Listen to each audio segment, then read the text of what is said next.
Assalamualaikum warahmatullahi wabarakatuh. Saya Aimin Nazihah binti Ahmad Nazri, nombor matrik D57433. Saya akan membentangkan tentang poin proaktif.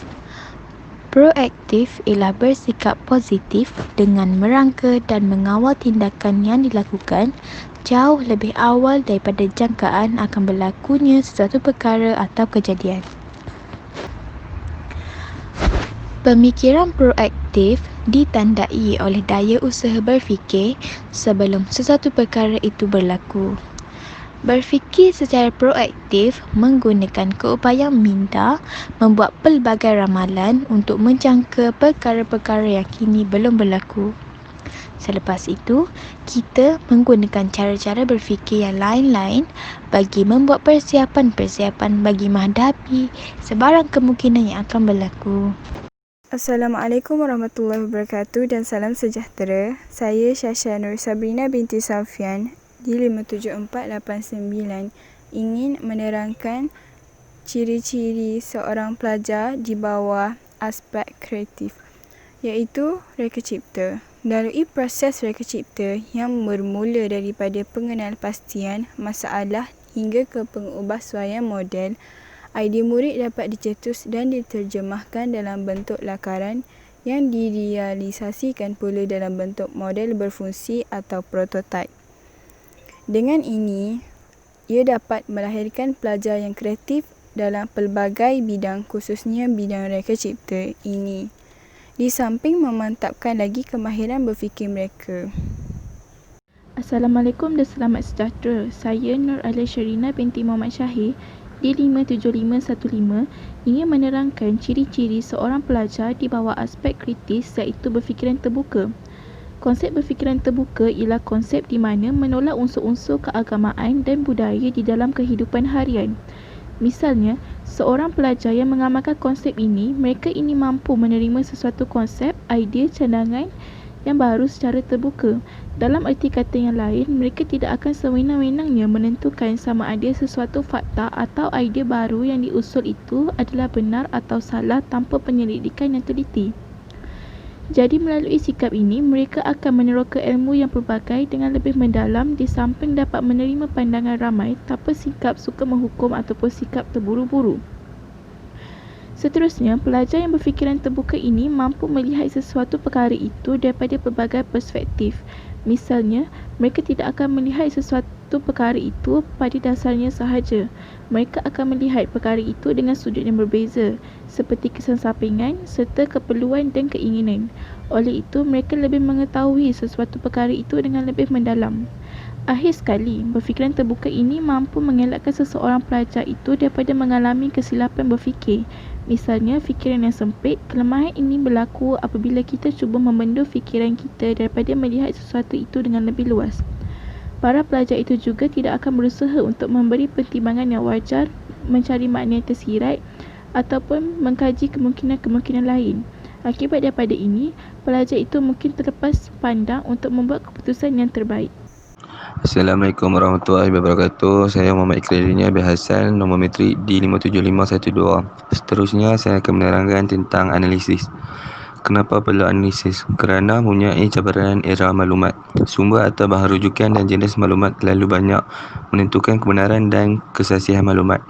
Maklumat bersilang atau hubungkan antara maklumat. Kemahiran menganalisis maklumat, mengkategori maklumat, membanding beza maklumat, mentafsir maklumat, merumus maklumat. Analisis merupakan kemahiran analisis penting bagi membolehkan kita menganalisis, mentafsir dan memahami suatu perkara ataupun idea dengan jelas. Kemahiran ini membolehkan individu membuat penilaian yang lebih objektif, iaitu tidak berat sebelah dan berhujah dengan bernas. Analisis pada perkara, idea, hujah ataupun maklumat sebaik-baiknya objektif, terperinci dan mendalam.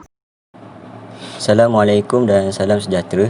Saya Muhammad Fikri Nur Hazim bin Muhammad Fahman, nombor matrik D57578.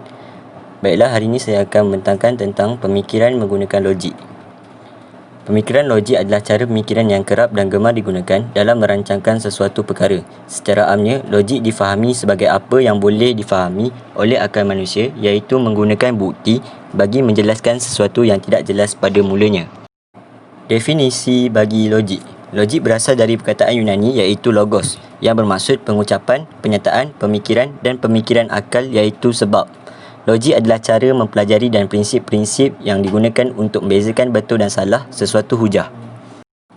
Seterusnya, pemikiran secara logik ialah cara seseorang melihat sesuatu dan daya usaha untuk mengenal pasti apa yang salah dan apa yang betul mengikut logiknya. Berfikiran logik ini juga suatu proses yang cuba mencari maklumat, ilmu, data dan fakta mengenai kebenaran sesuatu perkara. Dengan kata lain, logik bermaksud alasan yang dikemukakan untuk mengukuhkan sesuatu keadaan kebenaran yang boleh diterima akal. Kebanyakan pemikiran yang betul dari logik akal terbukti salah jika dilihat dari sudut realiti alam dan kehidupan sebenarnya. Logik tentang satu perkara dari segi akal manusia semata-mata dan logik berdasarkan realiti alam sebenar. Logik akal semata-mata juga disebut logik matematik, manakala logik berdasar realiti alam sebenarnya juga disebut logik natural atau logik alam. Assalamualaikum warahmatullahi wabarakatuh. Saya Muhammad Syamim bin Antizan di 57637 ingin menerangkan tentang salah satu ciri utama kemahiran berfikir iaitu reaktif. Reaktif membawa masa cenderung menunjukkan reaksi atau tindakan setelah berlaku terhadap seseorang atau sesuatu. Jadi, bagi pelajar akan bersikap lebih rasional terhadap masalah yang dihadapi. Justru itu, masalah yang dihadapi oleh pelajar itu dapat diselesaikan dengan sebaik-baiknya. Reaktif juga dapat menjadikan pelajar lebih perhatian terhadap keadaan orang sekeliling dan mudah untuk menghulurkan sebarang pertolongan. Assalamualaikum warahmatullahi wabarakatuh. Nama saya Muhammad Syafiq bin Yaakob, nombor metrik D57552. Hari ini saya akan menerangkan salah satu ciri-ciri utama kemahiran berfikir kritis, iaitu penilaian. Berfikir secara kritis menuntut pelajar untuk sentiasa membuat penilaian terhadap sesuatu perkara. Penilaian dibuat dari sudut kebaikan dan keburukan yang bakal diterima dari setiap tindakan yang dibuat. Biasanya, penilaian adalah berdasarkan nilai yang mereka jadikan panduan hidup. Sebagai contoh, nilai agama bagi mereka yang beragama, manakala yang tidak beragama menggunakan nilai moral sebagai landasan hidup mereka. Antara perkara yang menjadi fokus utama penilaian adalah seperti berikut. Pertama, apa yang baik, apa yang salah, apa yang buruk, apa yang hina, apa yang halal dan apa yang haram. Hai, Assalamualaikum. Saya Ari di 57664. Saya akan membincangkan tentang membuat kesimpulan berdasarkan logik. Kita boleh mencapai matlamat tersebut dengan sentiasa mencari alternatif, berfikiran rasional dan bersifat ingin tahu serta minda terbuka. Dengan membuat kesimpulan berdasarkan logik, kita dapat membuat keputusan dengan lebih tepat, menilai sesuatu idea dengan lebih mendalam, dapat mengumpul banyak maklumat serta membuat pertimbangan dengan lebih rasional. Hai, Assalamualaikum warahmatullahi wabarakatuh. Kepada Prof. Madia, Dr. Nur Rohana Mansur dan rakan-rakan sekalian. Saya Akila Wardah binti Abdul Rahim di 57621 akan meneruskan pembentangan saya, iaitu berani dalam mengambil risiko. Pada pandangan saya, kita haruslah berani sebagai contoh dalam mengemukakan pandangan di khalayak ramai. Dengan ini, konteks yang relevan yang ingin disampaikan dapat disampaikan secara berkesan. Hal ini dapat dijelaskan lagi dengan cara berfikir luar kotak, maka terbitlah idea yang bernas, kesan daripada berani mengambil risiko. Oleh itu, pentingnya kita untuk menjadi seorang yang berani. Assalamualaikum dan selamat sejahtera. Saya Nur Anisa binti Aznan di 57548 dari kumpulan 3 ingin menerangkan ciri utama pada diri sebagai seorang pelajar di bawah aspek kemahiran berfikir aras tinggi. Salah satu ciri utama adalah bukti dari bacaan dan penyelidikan. Ia dapat mengubah pemikiran pelajar daripada aras rendah kepada aras yang lebih tinggi. Hasil bacaan dan penyelidikan secara tidak langsung dapat membantu meningkatkan daya pemikiran dan menambahkan ilmu pengetahuan.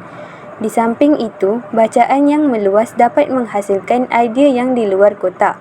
Melalui penyelidikan yang mendalam juga dapat membantu membaiki sedikit kemahiran berfikir bagi seseorang pelajar. Jadi, wajarlah seseorang pelajar itu mengeluarkan bukti daripada bacaan dan membuat penyelidikan agar dapat melatih diri untuk berfikiran aras tinggi. Sekian saja dari kumpulan kami. Assalamualaikum warahmatullahi wabarakatuh.